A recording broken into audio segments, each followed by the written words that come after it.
Mga buhing santos, welcome sa tuwa karon nga millennial documentary discussion. Inabusig soon na Dr. DF mo dapit kaninyo ining ato karon nga pamalandong the public economic sanction. Posible ba nga ang gidayag nga economic solution as introduced by senators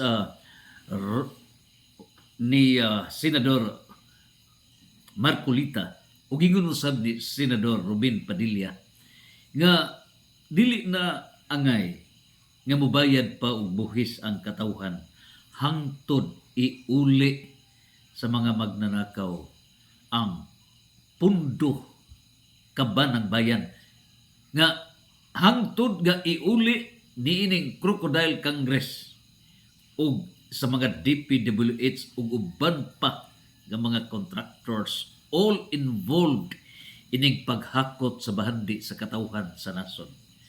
Unya ra mubalik og bayad sa buhis ang katawhan.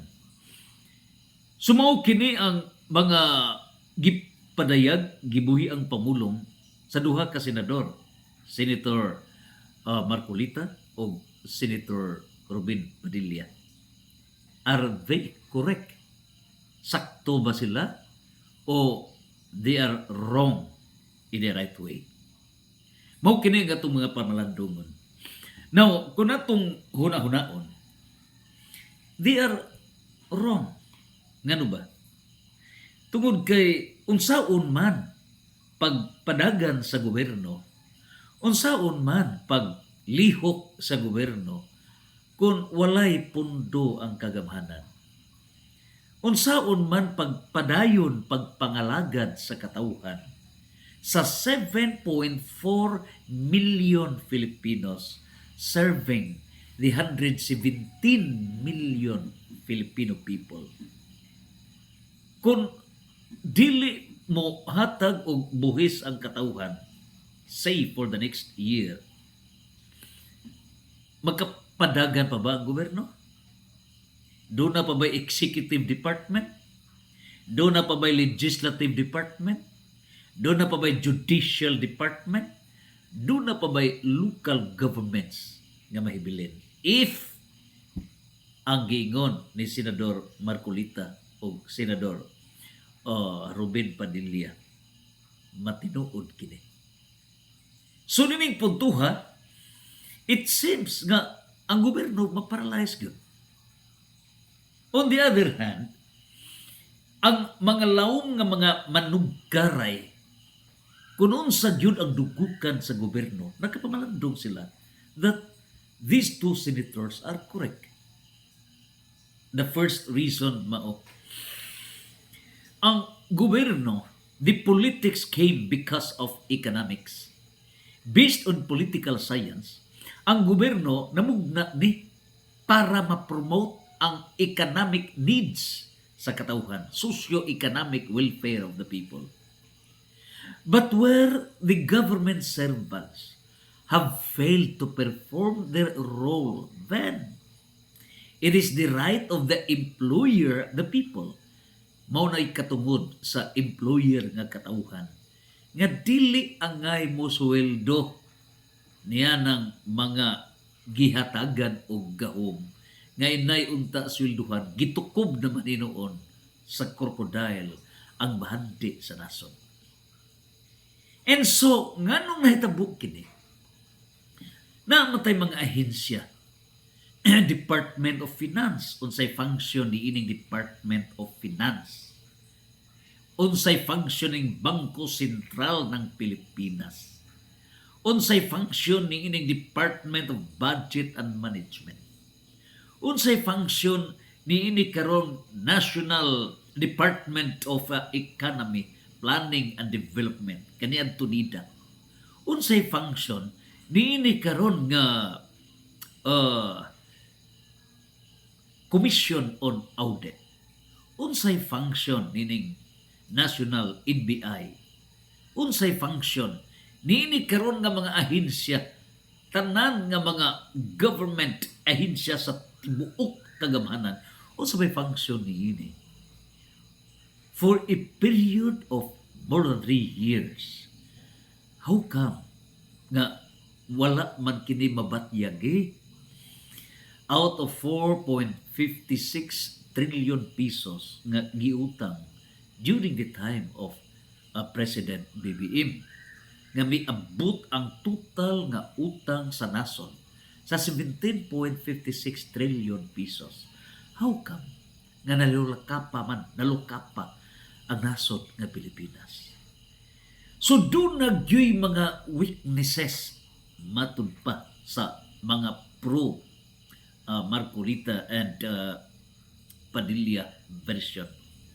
Nga gitanaw nila nga usa kini ka patagam, kung patagam para mutagam na kung kinsa ba ang mulingkod sa kagamhanan, nga kuno galing magsinagoy, kuno galing hakuton ang bahandi sa katawhan, ang mga tao has the right to withdraw their economic support, and that is what we call as economic sanction.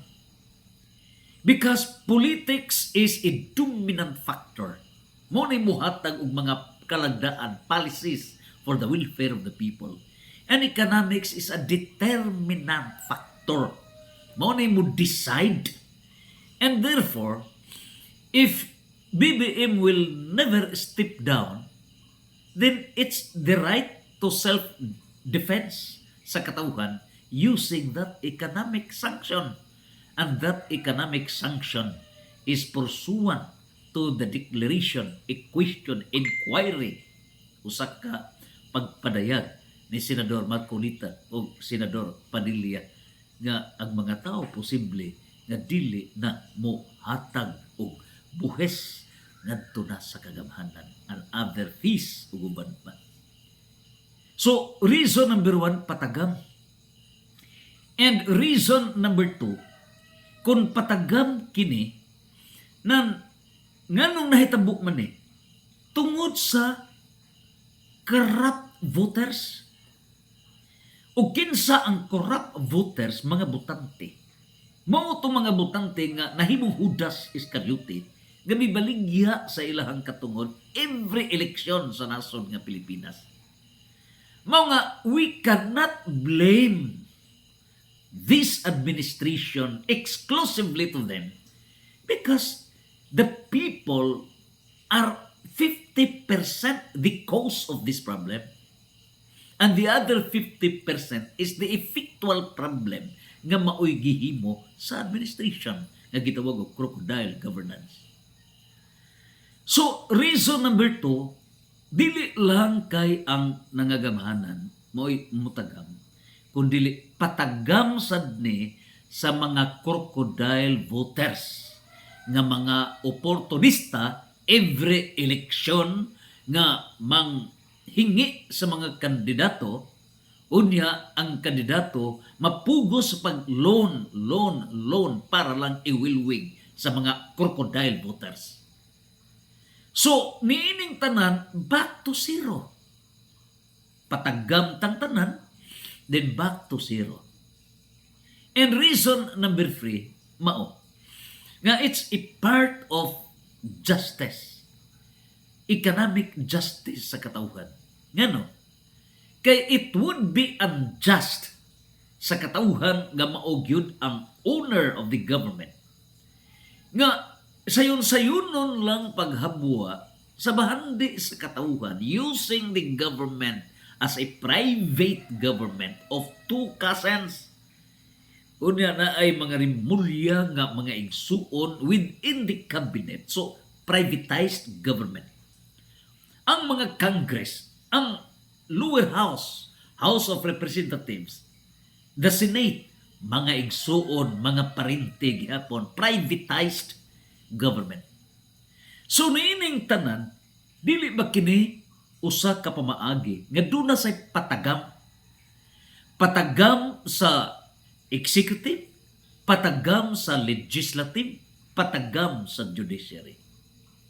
Nining tanan, apil na sa patagam. Those financial institutions supposedly nga maugod tay anghel nga kagiyahan nga dili mo dako ang pagkawat sa bahandi sa katawhan. In other words, patagam, public economic sanction. Ug busa kung mutagam na ang katawhan, mutagam na usab ang tanan.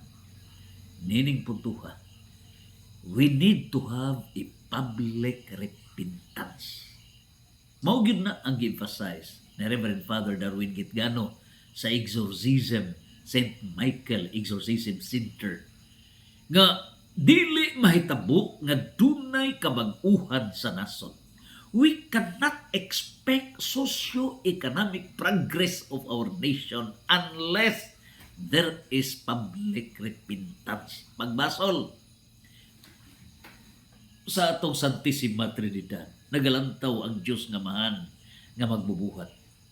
Ang Diyos nga anak nga mo'y mitubos ka na to, mihatag og solusyon to our problems. Ang Diyos nga Espiritu Santo mo'y magadanag ka na to. So ang atong hari sa iyang pagbalik muhukom niining kalibutan ug niya usab kanang paghukom before His second coming. Gidelegate ka na sa katawhan. The Vox Populi, Vox Dei.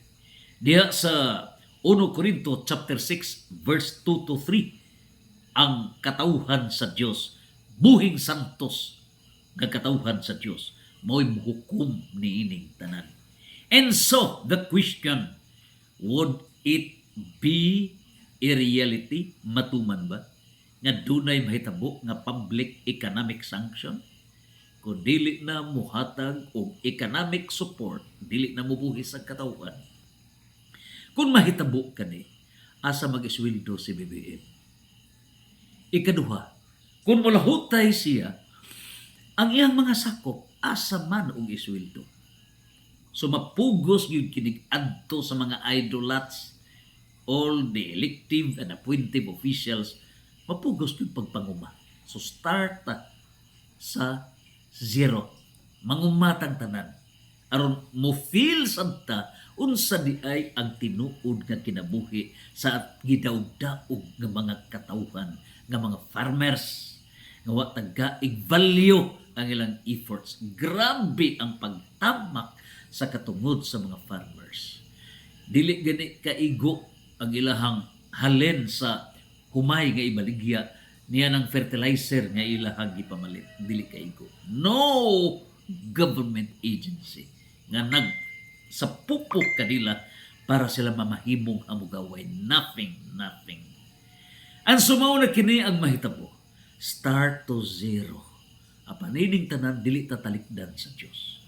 God has a solution. And we pray the church to establish a divine government. Ug kining divine government will reign forever and ever. Revelation chapter 11 verse 15, this world shall be transformed into the kingdom of God in its fullness. Unya, mao na kini ang gingon sa Sirach chapter 10 verse 4 nga ang kagamhanan sa Dios sa kalibutan dumalaon kini sa proper persons, in a proper place, in a proper manner. Mahitabo ka na. With very grabe ang gahom ni political power. Revelation chapter 2 verse 26 to 27. And so, Malakias chapter 4 verse 1 to 3 nagkanayon. Pagabot sa katapusang panid sa kasaysayan sa kalibutan, ang tanan nga mga mapahitason sunugon sama sa dagami. Ug walay mahibilin kanila. Ug alang kaninyo nga dinaog-daog, manglukso kamo sama sa nating baka nga sugaton sa madasigong bidliseo sa sayong kabuntagon. Santos, Santos, Santos. Fiat